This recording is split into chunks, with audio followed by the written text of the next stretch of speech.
అందరికీ జై శ్రీరామ్. ఇది జీలుగా నవధాన్యాలు చల్లింటివి. ఇప్పుడు ఈ ట్రాక్టర్తో రూటర్ కొట్టడం జరుగుతుంది. ఇక్కడ పూర్తిగా కొట్టినాం. ఇదంతా పల్లెలు వేయడం జరుగుతుంది. అయితే రూటర్ కొట్టి ఇంకొక నెల దాకా అట్లే ట్రాక్టర్ ఇంకా కల్టివేటర్ చేసి తర్వాత పల్లీలు వేయడం జరుగుతుంది.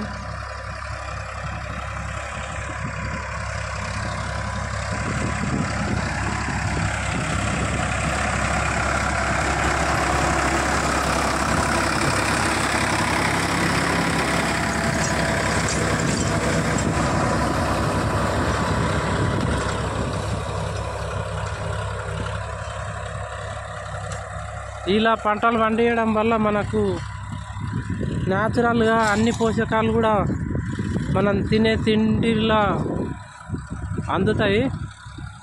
ఈ కృత్రిమ ఎరువులు వేయడం వల్ల ఒక హైబ్రిడ్గా ఇంత లావు ఇంత పొడుగు అవుతాయి తప్ప ఇప్పుడు ఇట్లా చేయడం వల్ల మొత్తం మనకు అన్ని పోషకాలు భూమికి అందుతాయి. మనం తినే గింజలకు కూడా అన్ని పోషకాలు అందుతాయి. ధన్యవాదాలు.